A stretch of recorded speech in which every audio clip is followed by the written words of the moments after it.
Jai Jinendra.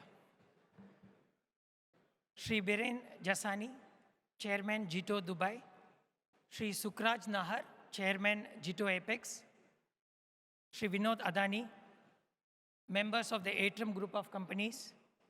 Distinguished members of the Jito family, ladies and gentlemen.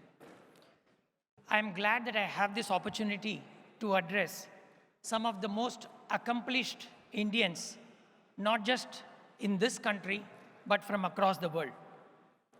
I understand that the participants here today have gathered from over 18 countries. I am personally delighted to note that a strong representation is there from Tamil Nadu, a state which has a special place in my life. I am told Dubai has played host to most number of Jito international summits, thereby underlining the strong and successful Jain community in this country. The Indian community in UAE is respected for their entrepreneurial acumen, technical competence, sense of discipline, and hard work. Indian entrepreneurs and companies have done extraordinarily well in building their businesses and global operations from here.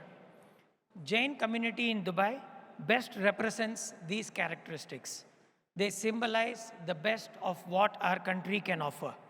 I am proud to be their representative in this country. I am happy to note that Jito serves as a platform for Jain businessmen and professionals to collaborate, innovate, and contribute to the collective prosperity and well-being of society. Over the past 17 years, Jito has strived to achieve socio-economic empowerment, value-based education, community welfare, compassion, global friendship, and spiritual upliftment. In this modern world, these are values that businesses generally tend to overlook. I commend Jito and its members for not losing sight of the big picture and staying rooted to their principles and ideals. For me, Jito's motto of Seva, knowledge, economic empowerment sums up their ideals. I congratulate Jito for all the good work and wish them to continue with more of the same. I see that there is an upcoming session today titled UAE Focus. I'm also told that there was a buyer-seller meet that was organized yesterday. Since there is palpable interest to export or supply to UAE, please permit me to highlight few aspects of the vibrant India-UAE partnership and the potential that it holds. The relationship between our two countries has not only stood the test of time, but has flourished, evolving into a strategic alliance that fosters economic growth in our countries, but is also increasingly acting as a catalyst in achieving accelerated growth and prosperity throughout this region. Though we have had strong bilateral relations spanning over half a century since the foundation of this country, the relationship has not looked back, especially since 2015, when Honorable Prime Minister Narendra Modi became the first Indian Prime Minister to visit UAE in over 34 years. Our leaders have had close relationship, especially over the past decade. Just in the last 8 months, the two leaders have met 5 times. 2 visits by His Highness Sheikh Mohammed bin Zayed Al Nahyan to India, the most recently as chief guest to the vibrant Gujarat Summit in Ahmedabad last month, and 3 visits by Honorable Prime Minister Narendra Modi to UAE, including the latest landmark visit this month. Trade has been an important pillar of this bilateral partnership. The importance of trade is reflected by the fact that the interest of India in this part of the world was represented by a trade office in Dubai for nearly a decade before the first Consul General was appointed.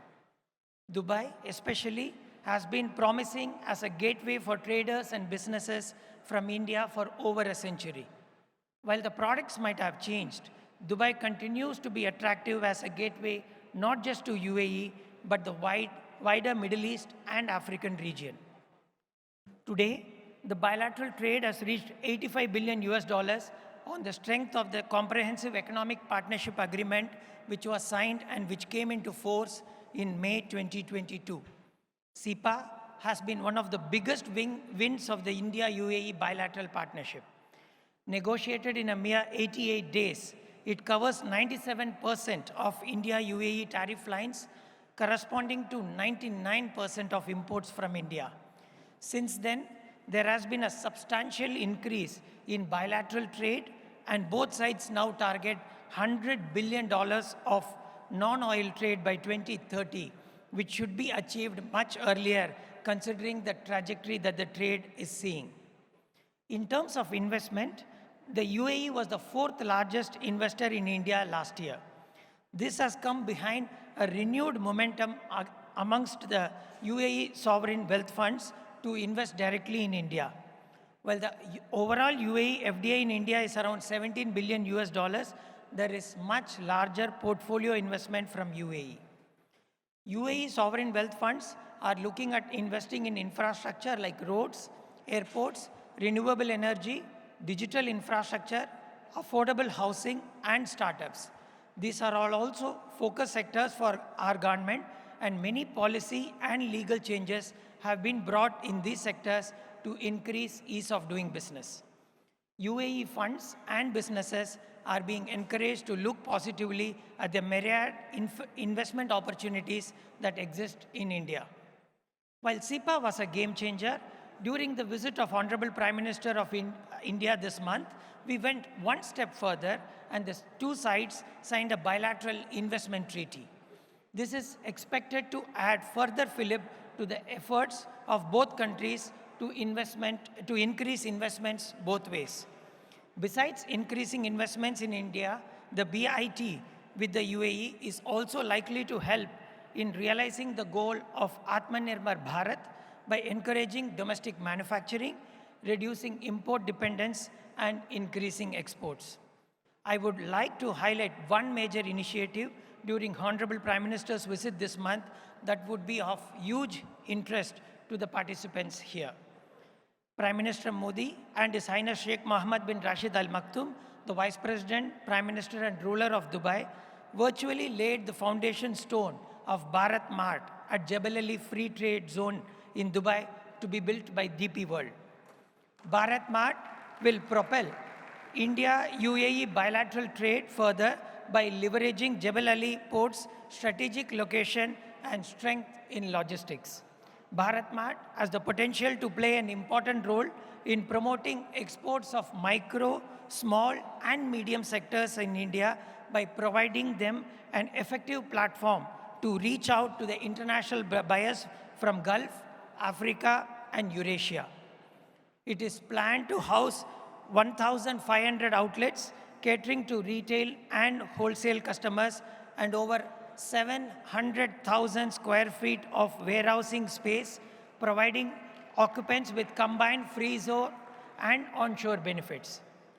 Through the Jebel Ali ecosystem, traders will have direct connectivity to more than 150 maritime destinations and air links to over 300 cities. I would strongly urge all participants here to seriously look at the vast business opportunities that such an initiative presents.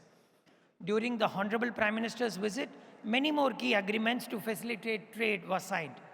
Other than the landmark BIT and the Bharat Mart, we also had the Intergovernmental Framework on India, Middle East, Europe Economic Corridor, which to me has the potential to change the geopolitical and economic landscape of the entire region.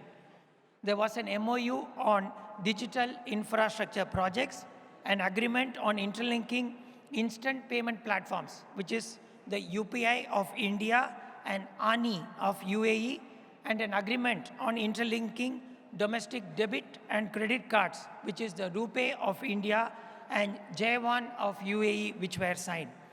These agreements, seen together with last year's MOU on settlement of bilateral transactions in local currencies and MOU on interlinking the payment and messaging systems with components to process cross-border transactions between the two countries more efficiently, demonstrate the desire on part of the governments to facilitate seamless trade and settlement. There are many such pointers available for us which show that the future opportunities lie here more than anywhere else. I am convinced that this partnership can deliver prosperity not just for its own people, but can have a lasting positive impact in the region and the world at large. I would like to conclude by stating that the Indian community in UAE, especially the Jain community in Dubai and Northern Emirates, would be the key drivers in all the initiatives that we pursue in the months and the years to come. I assure you of all the support from the Consulate and the Government of India in all your ventures in advancing the India-UAE bilateral economic partnership. I wish you all the very best in your future endeavors. Thank you. Namaskar. Jai Hind. Thank you so much, Your Excellency. And I would like to invite on stage Vinod Adani, Rajesh Jain, and Yogesh Mehta, please, to felicitate Sir with a token of appreciation.